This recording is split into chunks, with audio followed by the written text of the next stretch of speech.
Hi, Agent Recap here. Today we are going through a 2022 action/comedy film called The Man from Toronto. So, sit back, relax, and enjoy. The film starts with Teddy Jackson trying to make a video promoting his fitness ventures. He has elastic bands, a sweatsuit, and his attempt at non-contact boxing, but all of them are failures. Somewhere in the desert, an assassin known only as the Man from Toronto arrives at a cabin to interrogate a suspect. Toronto gets ready to carve into the suspect with a hot knife, but the man becomes terrified and promptly gives up the information he wants. After Toronto leaves, the suspect is shot and killed by the man who called Toronto. Teddy is getting ready to celebrate his anniversary with his wife Lori. Although Lori loves Teddy, she is aware of his reputation as a screw-up, to the point that her coworkers refer to an heir as Teddying things up. He sets up a romantic getaway at an Airbnb, but because of a low-toner situation, Teddy cannot quite make out the given address. Teddy goes to work where he meets with his boss Marty, who is annoyed with Teddy because he printed out flyers for their gym without an address or a phone number. While Marty likes Teddy, he has no choice but to fire him. Toronto returns home and begins preparing his breakfast when he is contacted by his handler. Although Toronto just wants to take it easy, the handler tells him that the next contract he has lined up is worth $2 million. Teddy and Lori arrive at the spa where he is treating her for their anniversary. After dropping her off, he heads to what he believes is the Airbnb based off the reservation he printed out. Due to misreading it, Teddy ends up at a cabin where Toronto is supposed to meet his target. The thugs in the house bring Teddy to the basement, under the impression that he is the Man from Toronto. As Teddy realizes he has gotten himself into trouble, he attempts to calm their hostage, but the man is terrified and ends up giving the thugs the information they want. Moments later, a flash grenade is dropped into the basement and FBI agents storm the house, apprehending all the men, including Teddy. Teddy is interrogated by two agents who acknowledge that he is most definitely not the Man from Toronto, but the agents need the Man from Toronto to help them apprehend former Venezuelan Colonel Sebastian Marin. He attempted to stage a coup the previous year to overthrow the government but was stopped by U.S. intelligence. Marin and his wife Daniela managed to escape before they could be arrested. They want Teddy to continue to pretend to be the Man from Toronto in order to get close to Marin and bring him down. The agents assign Agent Santoro to look after Lori while Teddy is on the job, but he feels threatened because Santoro is suave and handsome. Teddy has to tell Lori that his absence is because he was called to a work conference, since he didn't tell her he got fired. Santoro escorts her while she spends time with her friend Annie.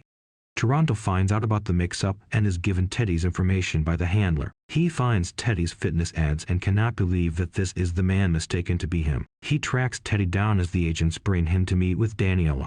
Instead of meeting Marin, Daniela has her men take Teddy with them to a hangar. Toronto forces one of the agents at gunpoint to follow them. Teddy ends up on a plane heading to Puerto Rico. Toronto infiltrates the plane midair and reveals himself as the man they were looking for, though they still believe Teddy is the real assassin. Toronto then proves himself by killing Marin's men and having to save Teddy after they both nearly fall out of the plane. They land, barely, in a field and start making their way out on foot after the plane explodes. The handler contacts Toronto and chastises him for not killing Teddy since they do not leave witnesses alive. Toronto tells Teddy they need to find someone named Mr. Green and bring him to Marin since Marin has already seen Teddy's photo, believing he is Toronto. On a golf course, another assassin known as the Man from Miami shows up to beat his client with a golf club. He gets a call from the handler and offers him a contract to take care of the mess with Toronto. Miami agrees and then uses his golf club as a rifle to kill the other golfer who witnessed the scene. Toronto brings Teddy to a tech convention where they will find Mr. Green. He coaches Teddy on how to convincingly pretend to be him so they can find Green. Teddy is brought into a room with one of Marin's men while Toronto talks to him via an earpiece. 4 captive men are presented,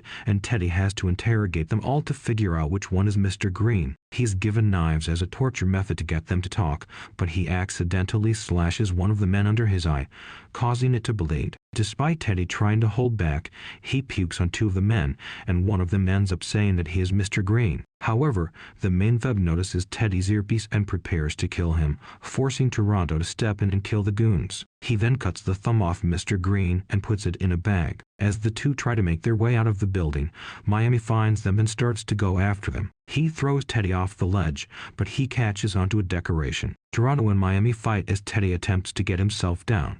Miami almost gets the thumb, but Teddy falls on top of him, and Toronto knocks him out. Toronto then contacts the handler for an update on the situation. After hearing the conversation, Teddy believes that the handler is lying to Toronto. Teddy and Toronto head on a flight to Washington, D.C., where Toronto tells Teddy he knows that he is a screw-up just based on what he learned from him in person and by going through his video history of making his failed gym ads. When they arrive, Teddy contacts Lori, and they make plans to meet at a fancy restaurant, which the FBI is alerted to. Teddy brings Toronto along and starts to coach him on social skills. The two meet Lori, who also invited Annie. Toronto hits it off with Annie, but they have to cut it short when Teddy spots Miami arriving at the restaurant. Miami catches up to them in a closet, where Toronto fights him again and gets shot in the leg, and Miami takes the thumb. Teddy and Toronto keep moving and steal a cop car to catch up to Miami since he and the handler are going to meet with Marin. On the way to Marin's hotel room, Teddy asks Toronto about a job in Minnesota that keeps being brought up. Toronto explains that he was supposed to kill a man who owed gambling debts to the wrong people, but he stopped himself when he saw the man's kid. Toronto later regretted it because the man went on to commit a rampage. He says that when he finishes this job, he wants to open up his own restaurant and not kill anymore. At the hotel, Marin and Daniela meet with the handler and Miami. They find that the thumb that Miami stole to set off a bomb that will kill the Venezuelan president doesn't work, as Mr. Green was actually the main thug that did the interrogation. Teddy shows up and poses as Toronto, even though the handler tries to convince Marin that it's not him. The FBI show up and arrest Marin and Daniela, but the handler and Miami escape. Toronto ends up taking the payment that the handler would have collected. Teddy rushes back home to try and find Lori, but he only finds the house empty. She left him a message saying that she is going to her mother's house because she doesn't know what is going on with Teddy. Meanwhile, the handler begins to contact other assassins to go after Teddy and Toronto. The next day, Teddy learns Lori will be at the train station, so he runs there to try and catch her before she leaves. Miami finds Teddy and tries to kill him, but Toronto catches up and saves Teddy, saying that he didn't like the idea of Teddy dying. They are then confronted by the man from Moscow, the man from Tokyo, and the men from Tacoma. The guys run into Teddy's old gym, and Toronto kills all the assassins. They are cornered by Miami outside, but Teddy finds the courage within him to knock Miami out, even though he breaks his hand. The handler shows up and demands the money, which is in the trunk of Toronto's beloved car. After a chase where the handler fires grenades at Teddy and Toronto, they end up at a factory. The handler corners the two at gunpoint, but Teddy pulls a lever and drops the handler into a boiling hot vat where she burns to death. Toronto allows Teddy to take his car to catch up to Lori. Teddy makes it and apologizes to Lori for keeping things from her, and they reconcile. And then Toronto's car gets plowed by a train because Teddy left it on the tracks, causing all the money to fly away. And then Teddy gets tackled by the police. 1 year later, Teddy and Lori are expecting a baby. Toronto has opened his restaurant and is dating Annie. Teddy's no-contact boxing gym business has taken off. The movie ends up with Toronto still wanting to kill Teddy for destroying his car. If you liked the video, please subscribe for more content like this and hit the like button to help us out. Until next video.